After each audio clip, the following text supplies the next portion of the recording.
सभी श्रद्धालुओं को प्यार भरी राधे राधे। बोलिए हरिहर महाराज की, सद्गुरुदेव भगवान की, राधा रानी की जय।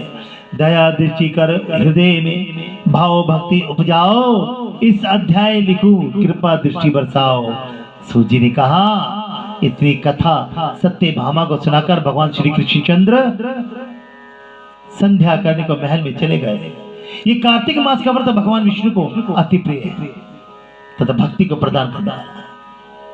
रात्रि जागरण, प्रातः काल का स्नान, तुलसी वट सिंचन, उद्यापन और दीपदान, ये 5 कर्म भगवान विष्णु को प्रसन्न करने वाले हैं, इसलिए इनका पालन अवश्य करना चाहिए।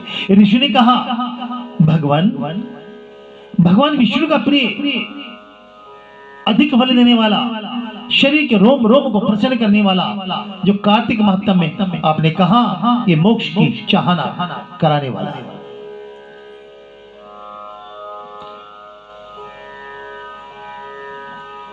इसमें हर इच्छा इंसान की पूर्ण होने की संभावना नियम अनुसार श्रद्धा से बनी रहती है। इच्छुक मनुष्य को यह व्रत अश्वमेव करना चाहिए। किंतु हम एक बात आपसे पूछना चाहते हैं,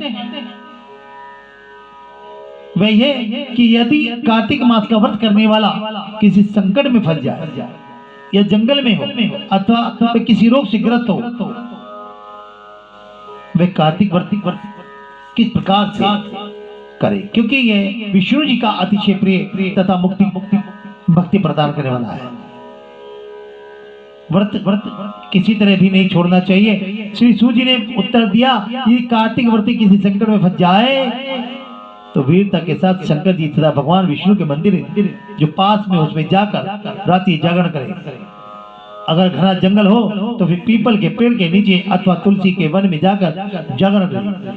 भगवान विष्णु की मूर्ति के सन्मुख बैठकर विष्णु जी कीर्तन करे या सहस्त्र नाम का गुणगान करे। हजारों गौ के दान के बराबर माना जाता है और इसका फल मिलता है। और हरि कीर्तन में नित्य करने वाले प्राणी को सब तीर्थों में स्नान करने का फल मिलता है। तभी तो आज नगर नगर में हरि कीर्तन किए जाते हैं, और जो हरि कीर्तन करता है वो सर्वोपरि भगवान विष्णु के समीप जाकर पहुंचकर उसका पार्षद बन जाता है। हरि कीर्तन करने वाले सोना का ऋषि ने कहा, आपने गौ तथा ब्राह्मणों का सदृश पीपल और वट वृक्ष को बतलाया है, और सभी वृक्षों में पीपल और वट वृक्ष श्रेष्ठ क्यों कहे गए? क्यों कहे गए वट वृक्ष और पीपल? सूत जी ने कहा, पीपल का पेड़ साक्षात विष्णु भगवान है, और पलाश का पेड़ साक्षात ब्रह्मा है, और वट वृक्ष भगवान शिव। इन वृक्षों में सेवा दर्शन से सब पापों का नाश होता है। ऋषि ने कहा, हे प्रभु, हम लोगों को इसमें शंका है कि ब्रह्मा विष्णु और शंकर वृक्ष रूप क्यों है? आप कृपा करके हमें बतलाइए। सूत जी ने कहा, प्राचीन काल में भगवान शंकर पार्वती विहार कर रहे थे। उस समय उनके विहार में विघ्न डालने के विचार से ब्राह्मण रूप धारण करके अग्निदेव वहां पर आए। विहार के आनंद के वशीभूत होकर जाने के कारण क्रोध में भरकर शिव पार्वती ने समस्त देवताओं को शाप दे डाला, और पार्वती बोली, हे देवताओं, विशेष सुख को कीट पतंगे भी जानते हैं, आप लोगों ने देवता होकर भी उसमें विघ्न डाला है, इसलिए आप सब लोग वृक्ष हो जाओ। और वो वृक्ष हो गए। इसी कारण से भगवान विष्णु तथा शंकर जी दोनों पीपल और वट वृक्ष हो गए। इसी कारण भगवान विष्णु का शनिदेव के साथ योग होने के कारण केवल शनिवार को ही पीपल का स्पर्श करना चाहिए, अन्य किसी दिन नहीं करना चाहिए। बोलिए राधे राधे।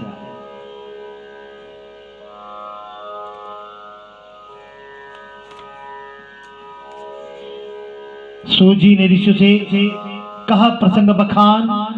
सूत जी ने ऋषि से कहा प्रसंग बखान, अंतिम अध्याय पर दया करो भगवान।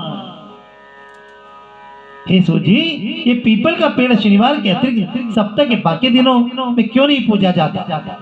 सूत जी ने कहा, समुद्र का मंथन करने से जो रत्न देवताओं को मिले, उनमें देवताओं ने लक्ष्मी और कौस्तुभ मणि भगवान विष्णु को दे दी। विष्णु भगवान जब श्री लक्ष्मी जी से विवाह करने के लिए तैयार हुए तो लक्ष्मी जी ने कहा, हे प्रभु, जब तक मेरी बड़ी बहन का ब्याह नहीं हो जाता आप मुझे छोटी बहन से ब्याह कैसे कर सकते हैं? इसलिए आप पहले मेरी बड़ी बहन का ब्याह कर दीजिए, मुझसे ब्याह बाद में कीजिए। प्राचीन नियम है कि पहले बड़ी बहन का ब्याह होता है, ये प्राचीन नियम है। आज भी हम लोग गलतियां कर देते हैं, लेकिन समय को देखते हुए, परिस्थितियों को देखते हुए आज हम बदलाव कर रहे हैं। छोटों की पहले हो जाती है, लेकिन परिस्थिति के हिसाब से। कलयुग है, कर्म युग, कर्ता युग है, इसलिए समय की परिस्थिति को देखते हुए आज नियम का उल्लंघन हो रहा है। लेकिन हमारी सभी से प्रार्थना होगी कि नियम का पालन करते हुए ही कार्य करना चाहिए।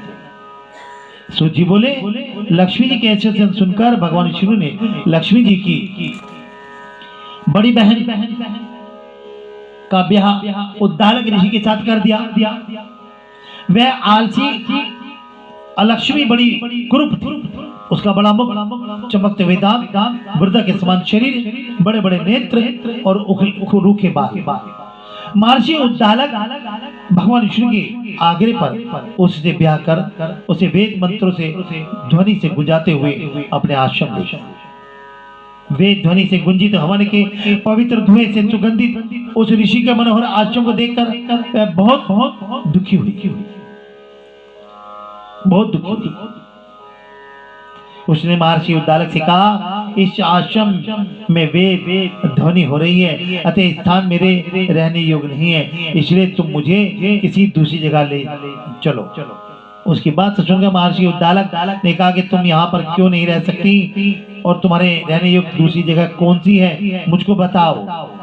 लक्ष्मी ने कहा, जहाँ पर वेद की ध्वनि होती हो, अतिथि का सत्कार होता हो, यज्ञ आदि होते हो, उस स्थान पर मैं नहीं रह सकती। जहाँ पर पति पत्नी आपस में प्यारे हो, पितरों के निमित्त यज्ञ होते हो, देवता का पूजन होता हो, वहां पर मैं नहीं रहूंगी।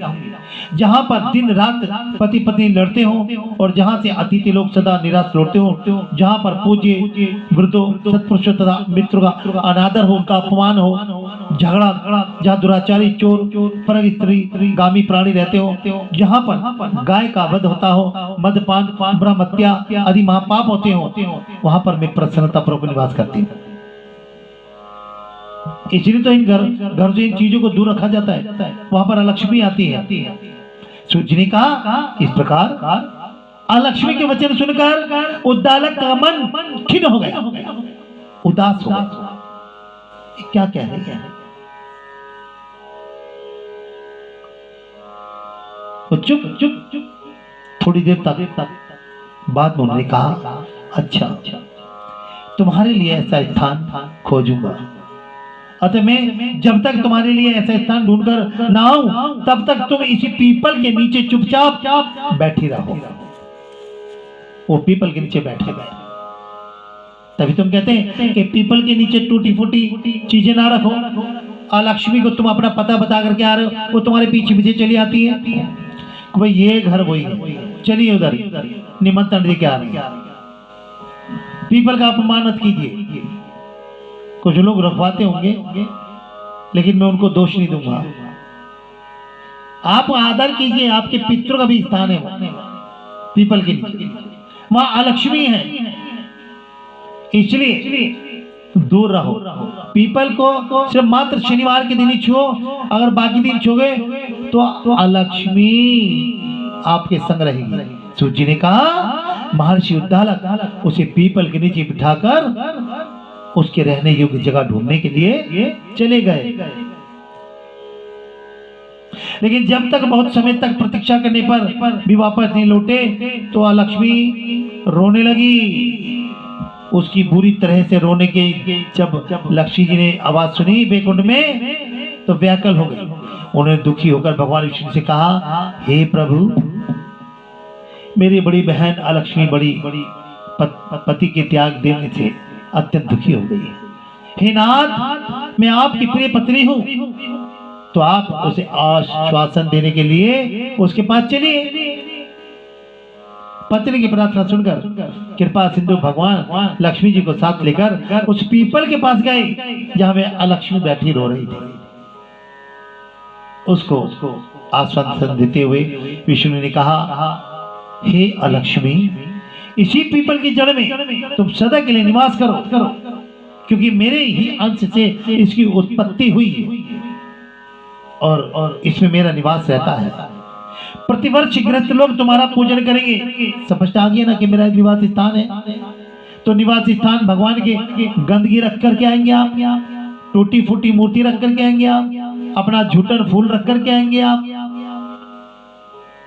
लक्ष्मी को तो उन्होंने स्थान दिया है, ये नहीं करना चाहिए, विसर्जन कर देना चाहिए, अग्नि में स्वाहा कर देना चाहिए, पीपल के आगे नहीं रखना चाहिए। प्रतिवर्ष गृहस्थ लोग तुम्हारा पूजन करेंगे। प्रतिवर्ष उन्हीं के घर में तुम्हारी छोटी बहन निवास करेगी। ईश्वर को विविध प्रकार के उपाय से तुम्हारी पूजा करनी चाहिए। मनुष्य को चाहिए वे पुष्प धूप दीप गंध आदि से तुम्हारी पूजा करें, तभी लक्ष्मी जी को उन पर प्रसन्न होगा। सूर्य जी ने कहा, भगवान श्री कृष्ण सत्यभामा तथा पृथु और नारद का संवाद तुमको सुना दिया, जिसके सुनने से ही मनुष्य के सब पाप नष्ट हो जाते हैं और उसे बैकुंठ की प्राप्ति होती है। अब तुमको जो पूछना है पूछ सकते हो, मैं विस्तार से कहूंगा। सूर्य जी की बात सुनकर शौनक आदि ऋषि थोड़ी देर तक प्रसन्न चित्त से बैठे।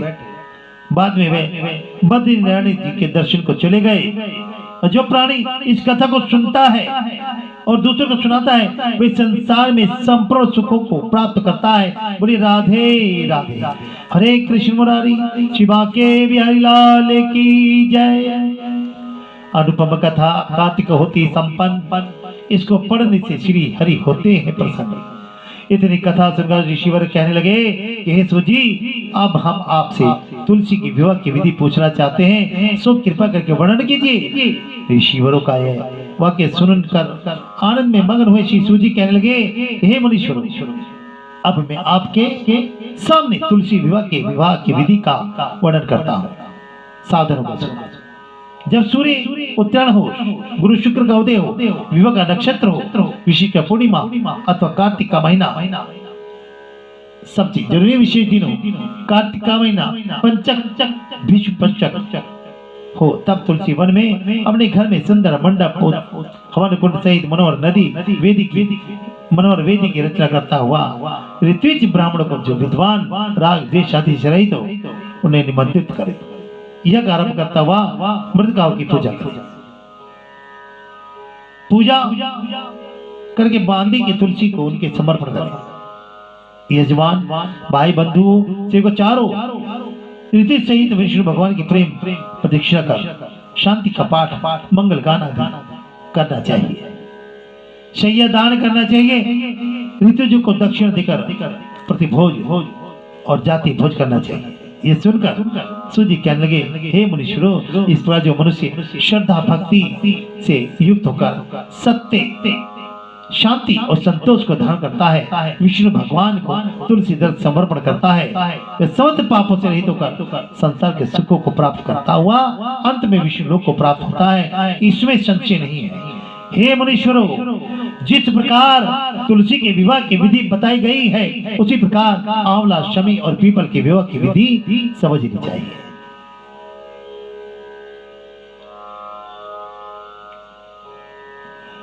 इति श्री कार्तिक मास महात्म्ये क्षेमकारी अध्याय समाप्तमः। हरिहर महाराज, कार्तिक मास दामोदर मास की सदा ही जय।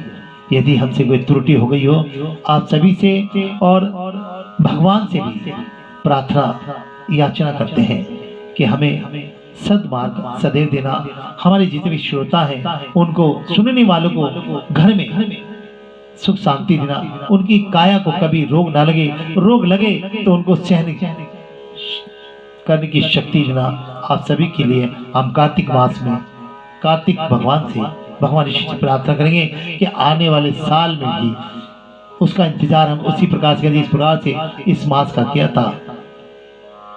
आप सभी से यहीं पर कार्तिक मास की अंतिम कथा के साथ विदा लेते हैं और आपकी मंगल कामना करते हैं। एक बार सभी प्रेम से बोलिए राधे राधे। हरे कृष्णा शिवा के बिहारी लाल की, जुगल जोड़ी सरकार की, गोवर्धन धारी की, चक्रधारी की, सुदर्शन धारी की, वृंदावन बिहारी लाल की जय। हरिहर महाराज की जय। सद्गुरुदेव भगवान की जय।